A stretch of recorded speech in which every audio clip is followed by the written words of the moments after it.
어제 오전 11시에 우리 많은 성도님들이 동참하시고 또 원로 목사님 모시고 또 비전관 준공 감사 예배를 은혜 가운데 하나님 앞에 잘 드렸습니다.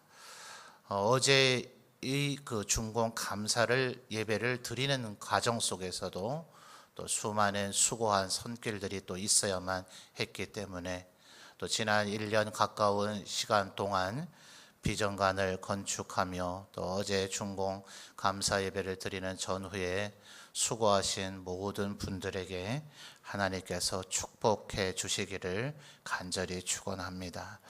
어제 여러 가지 순서들이 좀 많이 있는지라서 어제 제 설교 적절히 짧게 잘 했죠? 예. 그런 날은 최대한 목사가 말을 줄여야 되죠. 그래서 좀 아쉬움이 있더라고요. 우리 성도님들 정말 수고와 섬김, 헌신 많이 하셨는데 더 구구절절 칭찬해드리고 격려해드리고 감사를 표하고 싶었으나 어제는 예식으로 많은 순서들이 진행되어져야 되는지라 가능한 말을 좀 삼가했었습니다. 그러나 어제도 말씀드렸듯이 우리 장로님들 우리 우리 비전관 건축을 위한 위원들 세 분이 감사패도 사양하시겠다고 그렇게 하셔서 할 수 없이 그냥 감사장이라도 이거라도 안 받아주시면 안 된다고 다른 장로님들도 설득하시고 해서 그렇게 겨우 감사장 그저 드리고 또 우리 성도님들이시기도 하고 또 출신 성도님들이시기도 하시지만 실제로 건축하는 과정 속에서 정말 많은 물질적인 절감이 되어지도록 또 도와주시고 또 하여튼 시공과 기술 관련해서 많은 수고를 해주신 일종의 거래처 사장님들쯤이 되는 분들이겠죠. 이제 그런 분들 중에 한 세 분 정도에게 또 이렇게 감사패도 드리곤 했습니다. 그러나 정말 이 비전관이 건축되어지기까지 어찌 그 6분 뿐이겠습니까? 사실은 이제 우리 장로님들께서 원로 목사님도 그러하셨다 하시면서 이제 여러분들이 헌금을 하게 되면 이제 목사님께서 원로 목사님 때부터도 헌금 봉투 하나하나 이렇게 넘겨보시며 그 성도들을 위해서 간절히 기도해 주시곤 하셨다. 그래서 저에게도 목사님도 그렇게 좀 해주시면 좋겠습니다. 이렇게 말씀을 하시는데 이게 이제 성함을 보고 이제 감사헌금을 왜 감사하셨는지 요거까지 봐야 되는데 잘못하면 그 금액이 눈에 들어오게 되거든요. 그러면 사람이 자꾸 우리 성도님들을 헌금의 액수로 판단하게 될 그런 위험성이 있는지라 제가 그저 통째를 가지고 기도하거나 또 여러분을 신방하면서 여러분의 가정 형편들을 어느 정도는 알게 되니까 헌금 봉투에는 의존하지 않고 가능한 기도하려고 애를 많이 썼습니다. 그러나 지난 비전관을 건축하는 이 1년 동안에는 우리 성도님들이 너무나 정말 허리띠를 졸라매고 모르겠습니다. 여러분의 가정 형편들을 제가 신방하면서 어느 정도들은 알게 됐는데 비전관 건축 헌금에 힘을 다하시느라 늘 굶고 지내셨던 것은 아닌가 그런 염려도 되어지고 그 여러분이 정말 결단하고 하나님 앞에 최선을 다해 헌금하신 그 내력들을 보면서 눈물이 앞을 가릴 때가 참 많이 있었습니다. 그동안 세 분이나 또 여러 가지 일꾼으로 와서 일하신 분들뿐 아니라 우리 성도님들 현장에 나오셔서 직접 쓸고 닦고 그 무거운 시멘트, 벽돌, 모래들 운반하시면서 얼마나 수고들 많이 하셨어요. 저는 오늘 지난 1년의 수고와 어제도 교육 우리 부서들 짐들 옮기느라 하도들 수고를 많이 하셔서 다들 몸살 나셔서 오늘 절반은 교회 못 오시는 거 아닌가 밤새 그런 걱정까지 했습니다.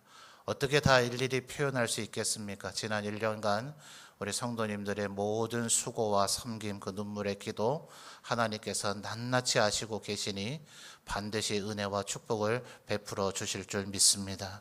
우리 앞뒤 좌우에 있는 분들에게 한번 우리 격려하죠. 수고하셨습니다.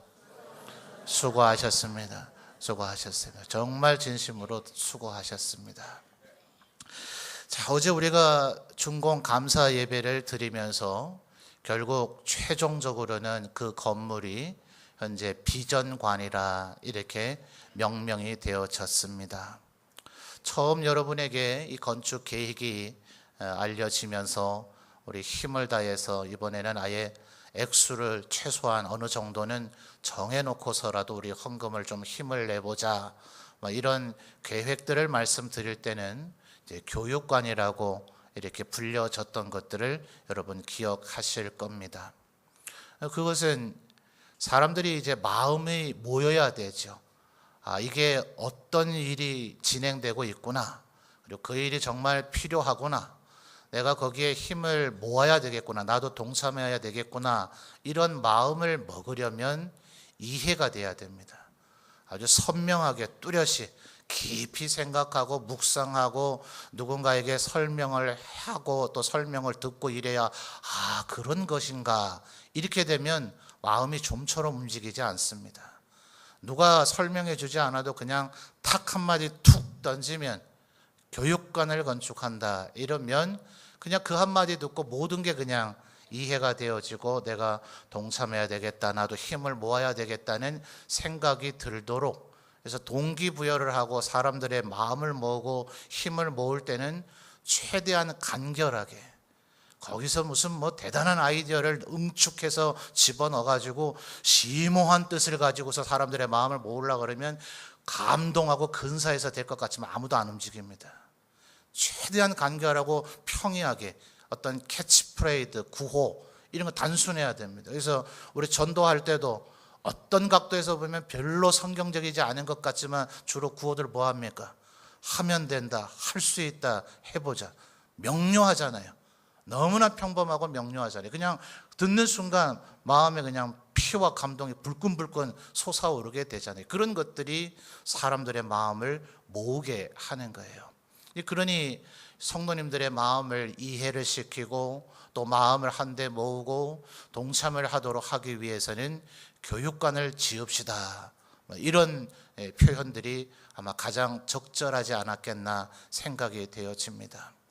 느헤미야서를 보아도 느헤미야가 예루살렘의 유대의 총독으로 페르시아 황제의 임명을 받아서 자기 내부적으로는 예루살렘 성을 중건하고자 왔지만 와서 그 예루살렘의 방백들이나 포로로 끌려가지 않고 살고 있던 이스라엘 사람들에게 그런 내용 구구절절 설명하지 않습니다.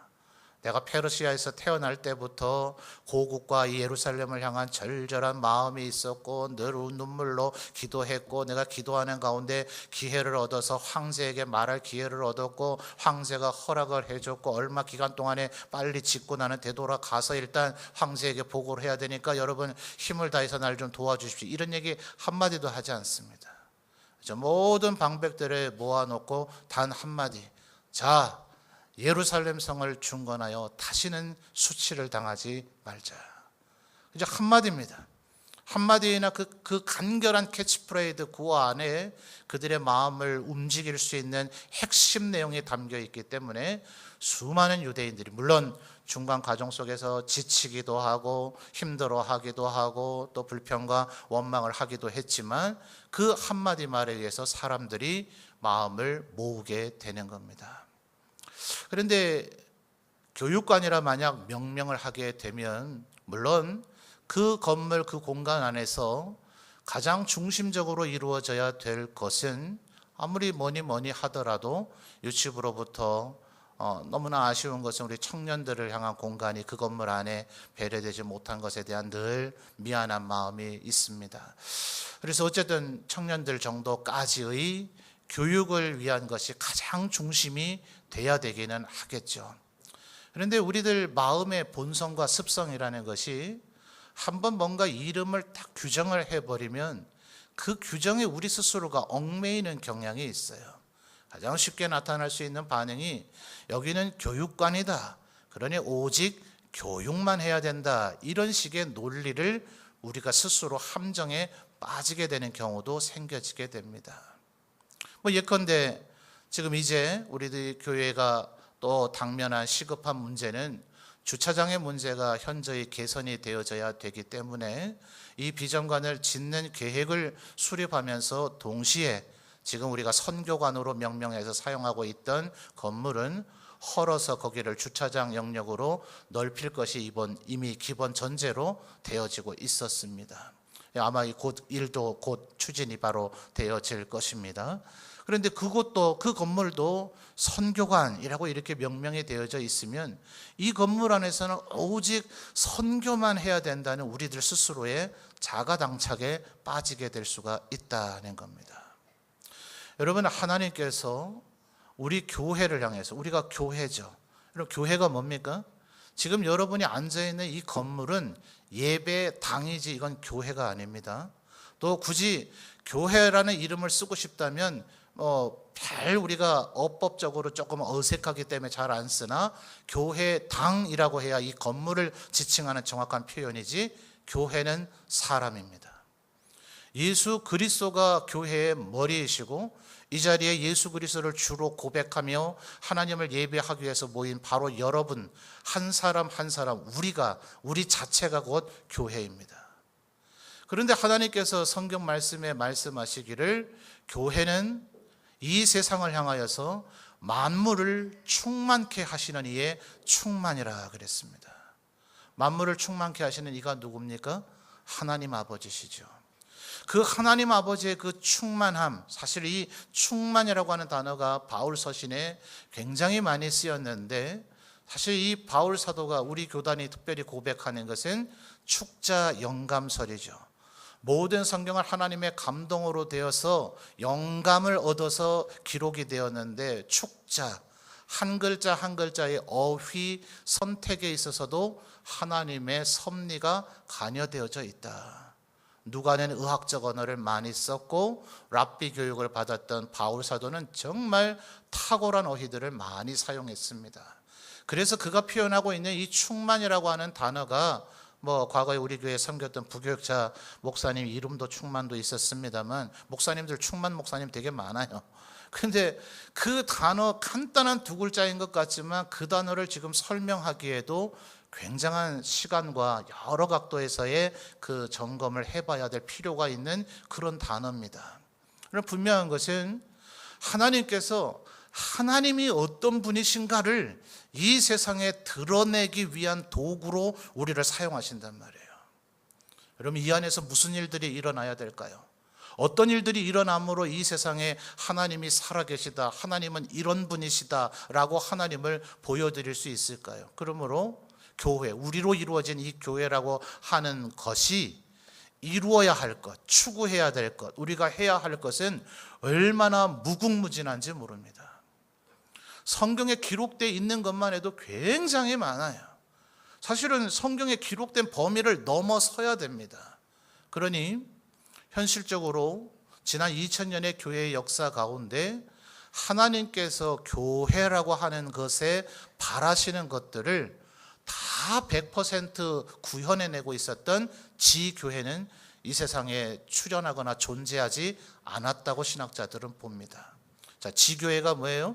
범우주적인 과거로부터 현재, 미래에 이르기까지 우리나라뿐만 아니라 전 세계에 존재하고 있는 이 모든 것이 다 합쳐서 온전히 다 하나가 함께의 하나님의 교회입니다. 그렇다면 우리 점천제일교회는 이 교회에, 하나님의 몸인 교회에 얼마쯤 될까요? 극히 일부분이죠. 세포 하나 정도만 될까 모르겠어요. 우리 점천제일교회가 교회의 일부분으로, 그래서 가지 지자를 써서 우리 점천제일교회 같은 일개 하나의 교회를 지교회라 보통 이렇게 표현을 하죠. 점천제일교회와 같은 지교회가 만물을 충만케 하시는 이의 충만인 교회의 사명을 감당할 수 있을까? 하나님이 교회는 이래야 된다, 이런 걸 좀 하면 좋겠다, 너희를 통해서 이런 일들이 일어나면 좋겠다 하는 것이 1000가지일지 10,000가지일지 성경 안에서 다 찾아내지도 못할 뿐더러 성경의 범위를 넘어선 일까지도 우리는 추구하고 구현해내야 된다 말씀드렸습니다. 그러나 쉽게 이해를 돕기 위해서 100가지라고 합시다. 성경 안에 나타난 교회는 이런 모습을 띄어야 된다, 이런 것을 해야 된다라는 것이 100가지라고 하더라도 그 100가지에서 50가지, 60가지를 해내고 있는 교회는 이 세상에 없었다 이 말이에요. 드물다 이 말입니다. 예컨대 보헤미아라고 하는 사람들이 있어요. 동유럽의 사람들입니다. 우리가 마틴 루터가 1517년에 비텐베르그 성당에 교황을 향한 95개조의 공개 질의서를 붙임으로 종교개혁이 시작됐다 하지만 이 루터가 교황이 보낸 사자들에 의해서 신문을 받게 됩니다. 브룸스에서 신성 로마 제국의 황제 칼 5세의 주재하에 이제 재판이 열려지게 됩니다. 너는 지금 102년 전에 불태워 죽여진 보헤미아의 존 후스와 너무나 흡사한 주장을 하고 있다. 맞습니다, 여러분. 루터가 잠시 박사예요, 박사. 얼마나 똑똑한 사람인지 모릅니다. 그런데 잠시 회의의 재판에 정회를 요청하고 도서관으로 가서 존 후스가 썼던 책들을 다시 꼼꼼히 살펴봅니다.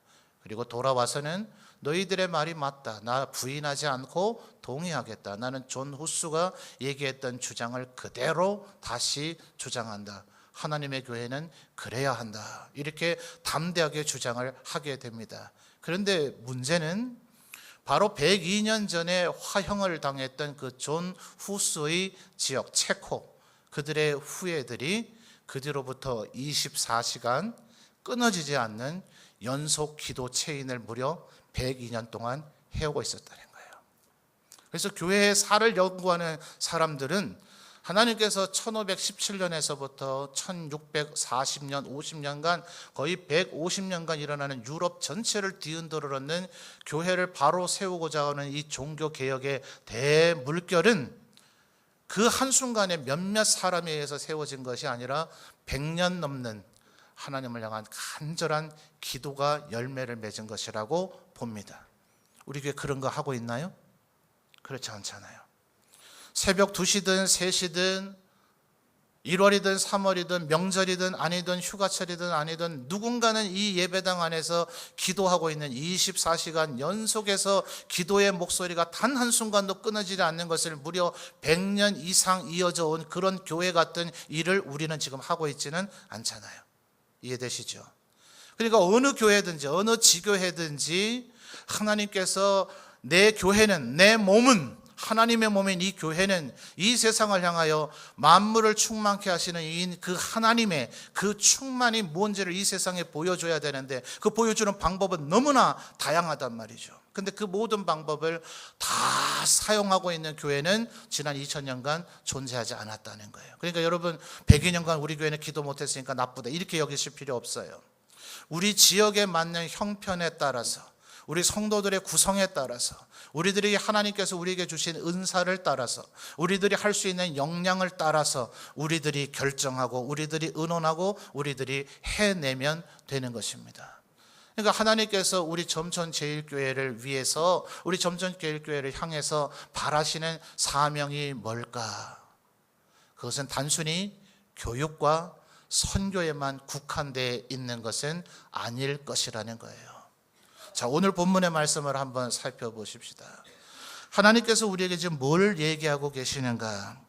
17절을 우리가 읽었습니다만 이 17절은 구약 성경에서 이미 예언되어져 있었던 말씀입니다. 16절을 보면 누가 예언을 했는지가 나오죠. 누굽니까? 요엘 선지자를 통해서 예언을 하셨던 말씀이에요. 자, 17절을 여러분 다시 한번 읽어주십시오. 시작.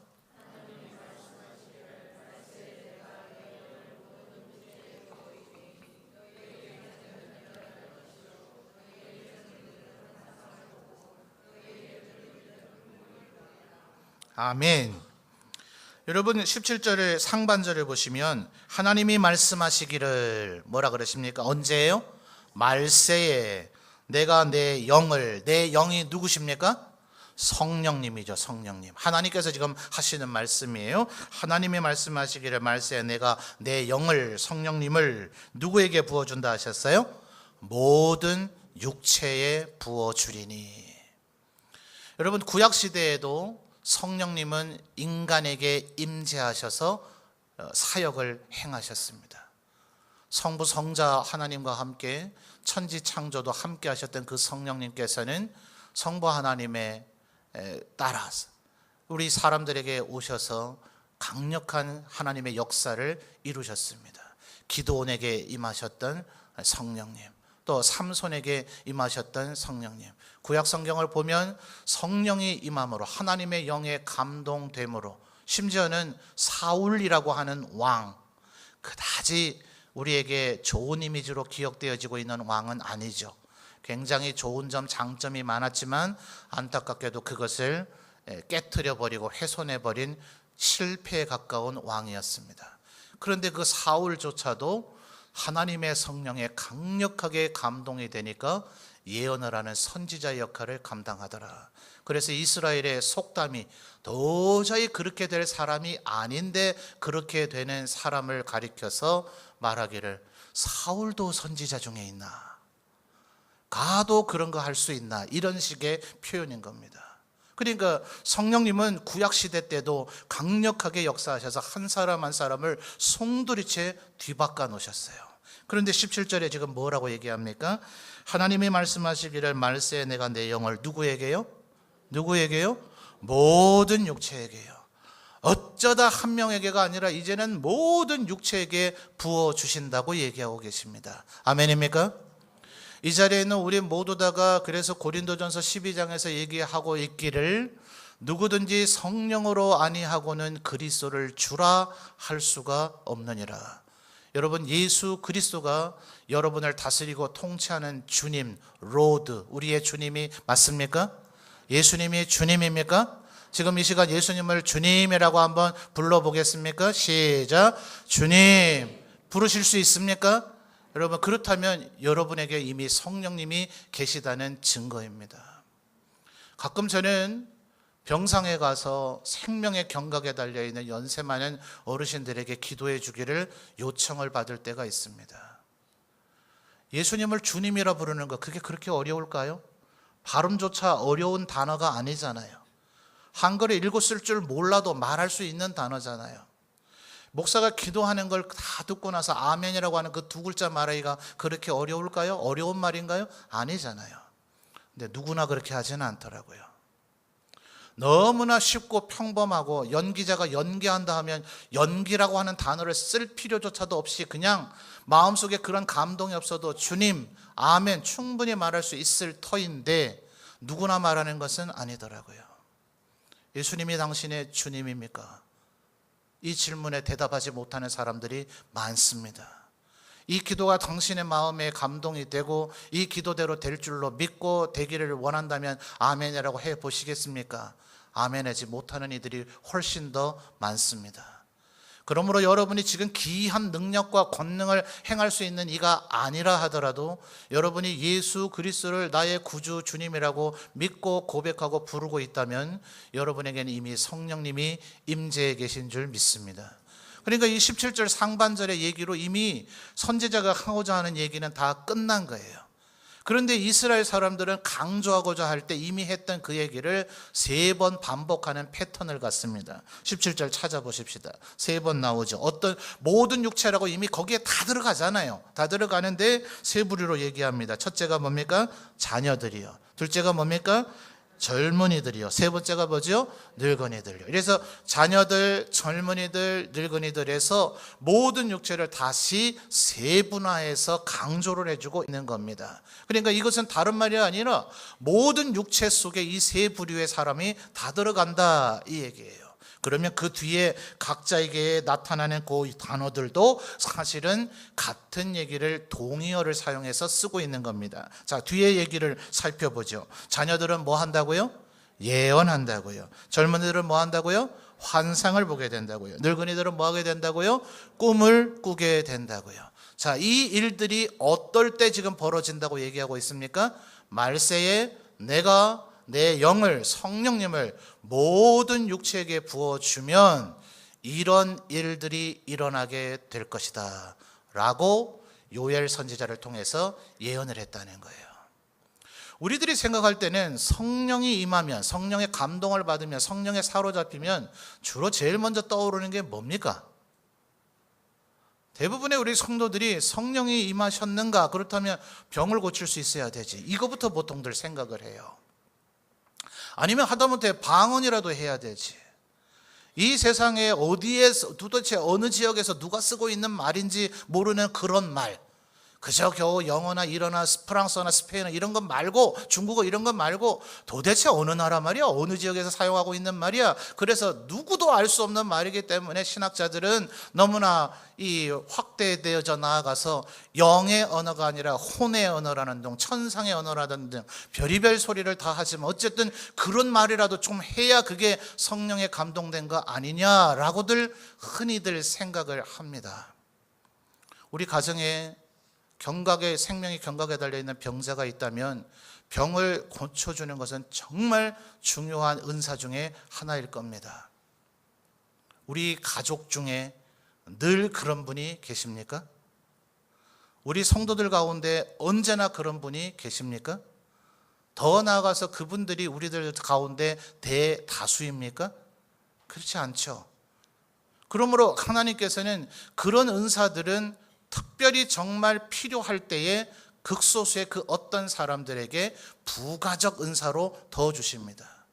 그러니까 하나님께서 성령이 임하면 어떤 일이 일어나느냐에 대해서는 로마서 14장, 고린도전서 12장에서 14장에 걸쳐서 바울 사도가 보다 상세하게 이 설명을 해주고 있어요. 성령이 임하면 이런 일들이 일어나게 될 것이라고요. 그러나 지금 사도행전 2장에서는 가장 보편적인, 일반적인 우리 모두에게 해당되는 것을 이야기해 주고 있더라 하는 거예요. 여러분, 고린도서에서도 말하기를 우리가 1만 마디의 방언을 하는 것보다 깨달은 마음으로 한마디 예언하는 것, 가르치는 것이 훨씬 우리 모두에게는 유익하다라고 얘기하고 있어요. 자, 여러분, 예언이라고 하는 단어, 흔히 우리 예언자 이러면 막 미래에 아주 은밀한 뭔가를 얘기하는 그것을 생각하잖아요. 그런데 그렇지 않아요. 예언이라고 하는 것은 한자적 표현이 맡을 예자입니다. 자, 하나님께서 시내산에서 모세가 십계명을 받을 때에 하나님이 직접 임재하셔서 십계명을 주고자 하자 지진이 일어나고 불이 나타나고 천둥과 우레가 치고 온 세상이 요동을 치게 되니 모든 이스라엘 백성들이 두려워 떨었습니다. 그래서 그들이 요청하기를 하나님 직접 오셔서 자꾸 말씀하시면 우리들이 죽을 것 같사오니 모세와 같은 선지자들을 늘 세우셔서 그에게만 말씀하시고 그가 우리에게 와서 하나님의 말씀을 전달하게 하옵소서. 하나님께서 그것을 좋게 여기셔서 그때부터 선지자의 제도가 시작이 되었단 말이에요. 자, 그리고 그 선지자가 일단은 뭐 해야 돼요? 자기 생각을 말하면 그 선지자가 아니죠. 그런 자는 돌로 쳐 죽이라 그랬어요. 그리고 반드시 두 가지를 해야 예언자입니다. 뭡니까? 하나님으로부터 먼저 말씀을 받아야 됩니다. 받고서 꿀꺽 삼키고 자기 혼자 그냥 있으면 안 돼요. 40일 동안 모세가 그 위에서 하나님과 교제하면서 말씀을 맡았지만 40일 후에는 내려와서 이스라엘 백성들에게 전달을 했습니다. 여기가 족사원에 이르고 40일 넘어서 400일, 40년 거기에만 계속 있고 한마디 말도 백성들에게 전달하지 않으면 그것은 아무리 천상의 고상한 비밀을 가지고 있는 자라 할지라도 그건 예언자가 아닙니다. 하나님으로부터 말씀을 받았으면 반드시 하나님의 백성들에게, 더 나아가서 이 세상의 열방의 사람들에게 하나님의 말씀을 전할 때 그것이 비로소 예언, 그리고 예언자가, 그 일을 하는 자가 예언자가 되는 겁니다. 그런데 여러분, 이것이 예를 들면 우리는 이 성경이 다 기록되어서 이걸 들고 있으니 이 세상의 대부분의 모든 것들이 이제 역사의 기록으로 남아져 있습니다. 누구라도 읽으면 압니다. 그러나 게을러서 읽지 않는, 관심이 없어서 읽지 않는 사람은 과거에 어떤 일이 일어난지 모르죠. 지금 모든 것이 기록되어 있는 이 시대도 그러하거늘 과거에 이 기록인 책이 별로 없던 시절에는 오죽했겠어요? 과거에는 우리는 다 아는 것 같지만 모릅니다. 그러니까 하나님께서 가서 과거의 일을 얘기하라 하면 예언자는 미래의 일을 얘기하는 게 아니라 뭘 얘기해요? 과거의 일을 얘기하는 거예요. 너희들이 왜 먼 옛날 너희 조상을 홍해 바다를 가르고 그 바다를 건너게 하신 하나님을 잊었느냐? 과거의 일이에요. 이스라엘 백성을 잊어버리고 사는 거예요. 홍해가 갈라진 적이 있었다고 그걸 들으면서 비로소 과거에 있었던 하나님을 다시 그들이 알게 되는 겁니다. 현재의 일. 너희들이 왜 어찌하여 고아와 과부를 돌아보며 그들을 핍박하거나 착취하지 말고 그들을 돕고 섬기라 하셨던 하나님의 말씀을 무시하고 만홀히 여기고 왕인 자들, 부자인 자들, 재판관들이 그들의 눈물을 흘리도록 만들고 있느냐? 현재 일에 대해서 책망을 하게 되면 예언자는 현재 일을 얘기하는 거예요. 그리고 하나님께서 비로소 요한계시록과 같은 미래에 되어질 일에 대해서 얘기하면 선지자 예언자는 미래 일을 그때 비로소 얘기하는 겁니다. 그러니까 여러분 기억하셔야 될 것은 예언자는 미래 일을 얘기하는 것이 예언자가 아니라 하나님으로부터 말씀을 받아서 그것을 전달하는 것이 그게 예언자입니다.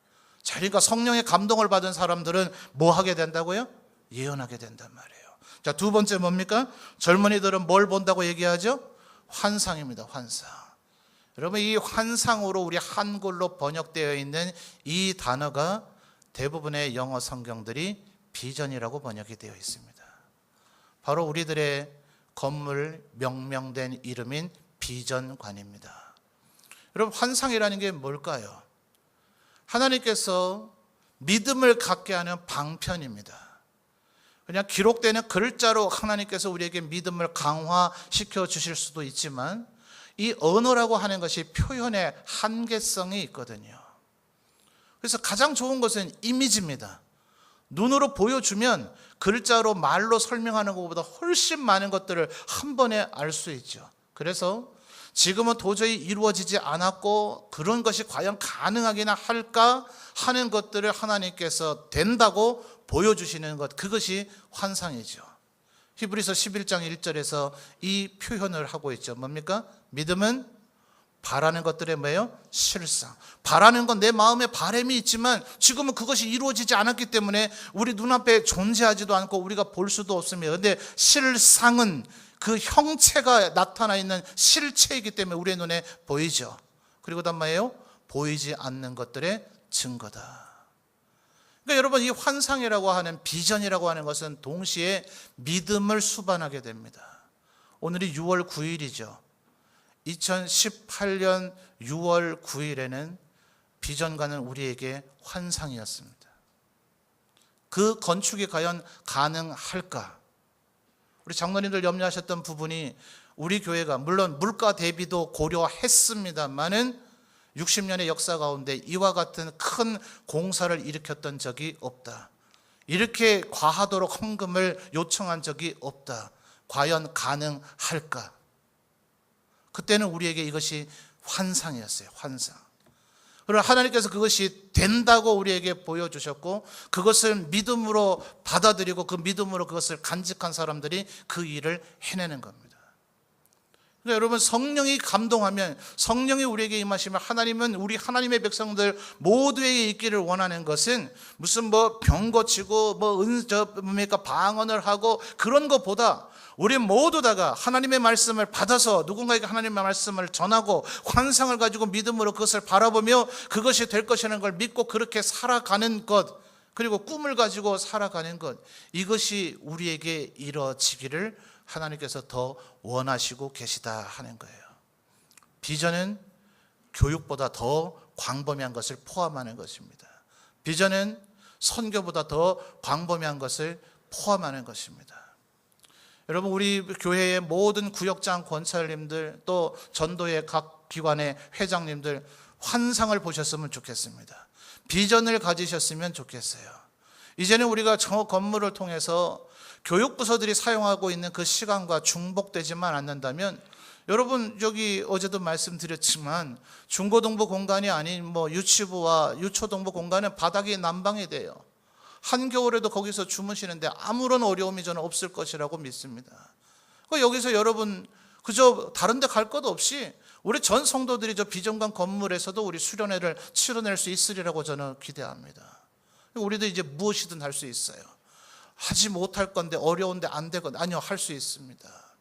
그리고 이제 오늘 예배 마치고 카페 자원봉사자들 모임도 갖겠습니다만 카페가 잘 저는 운영되어지기를 기도하고 있습니다. 수익을 남기고자 하는 곳이 아닙니다. 그곳이 전도의 공간이 되어야 됩니다. 우리 성도들의 믿음의 교제의 공간도 되어야 됩니다. 교회 와서 그저 앞만 바라보고 목사의 설교만 듣고 그저 앞만 이 벽만 바라보고 이렇게 예배드리고 가는 것이 아니라 식사도 하고 함께 차 한잔 나누면서 정말 진정한 코이노니아 성도들 하나님의 백성들의 위대한 믿음의 그 교제를 나눔으로써 우리에게 서로에게 선한 영향력을 주고받는 그런 공간이 되었으면 좋겠어요. 여러분, 예수를 믿지 않는 사람들은 예배당 이 경내 안으로 들어온다는 것이 대단한 결심이 필요합니다. 여러분, 그 절에 가면 그 석가모니 부처 상이 있는 데를 대웅전이라 합니까? 맞습니까? 제가 안에 상시고 고기까지 잘 모릅니다. 그 안을 들어가 본 적이 없어서 못 들어갑니다. 그 들어가는 게 뭐 그렇게 대단한 일일까요? 근데 저 못 들어갑니다. 들어가고 싶은 마음도 없고 들어가게 되지가 않습니다. 똑같은 논리 아니겠어요? 아직 하나님을 믿지 않고 하나님을 모르는 이들은 이 예배당 이 공간 안에 들어오는 게 그게 뭐라고요? 안 돼요. 그들에게는 너무나 힘들고 어려운 일입니다. 비전관에 있는 카페는 교회가 아닙니다. 그곳은 의미적으로 교회가 아닙니다. 거기로 데려오세요. 차 마시러 가자, 커피 마시러 가자, 카페에 가자. 거기 가서 자연스럽게 커피를 마시면서 이 예배당 안에 너는 이미 속으로 말하는 거죠. 당신은 이미 예배당 안에 발걸음을 내디뎠어. 겉으로 껍데기로 볼 때는 여기는 그저 커피숍에 불과한 것 같겠지만 여기는 예배당이야. 하나님의 영역이야. 그리고 그 사람을 자연스레 이 공간으로 여러분들이 데려올 수 있게 될 것이라고 저는 기대합니다. 비전을 가지십시오. 환상을 보십시오. 꿈을 가지십시오. 믿는 자는 가능합니다. 그것을 위해서 저 건물을 지은 것입니다. 우리의 다음 세대들을 가르치고 단순한 교육반이 아니라 저기서 선교사들도 만들어지고 이 나라를 이끌어갈 위대한 인물들도 나오게 되기를 기대하는 것입니다. 우리 성도들이 교제하고 저기서 선교와 구제가 일어나게 되고 또 전도가 일어나게 되고 하나님이 만물을 충만케 하시는 이의 그 충만이 이 교회를 통해서 드러나기를 원하시는 것이, 우리들이 지난 60년 동안 여러 가지 사역들을 잘 해왔지만 앞으로 우리들이 뭘 더 할 수 있을까? 어떻게 더 하나님 앞에 영광 돌릴 수 있을까? 저 건물과 기존에 우리들이 사용해왔던 이 건물들을 활용하면 우리는 더 많은 꿈을 꾸고 더 많은 환상을 보고 더 많은 하나님 앞에 영광을 돌리게 되어질 줄 믿습니다. 모두 다 꿈을 꾸셨으면 좋겠습니다. 성령이 여러분에게 이미 임재해 계십니다. 예언을 하시고 꿈을 꾸시고 환상을 가지시고 비전을 가지셔서 저 건물과 우리의 이 60년 동안 지켜왔던 이 예배당들을 통하여 우리 점천제일교회가 더욱더 하나님 앞에 영광을 돌리고, 여러분의 좌편의 현수막 표를 한번 보십시오. 예수 그리스도가 점천의 빛입니다.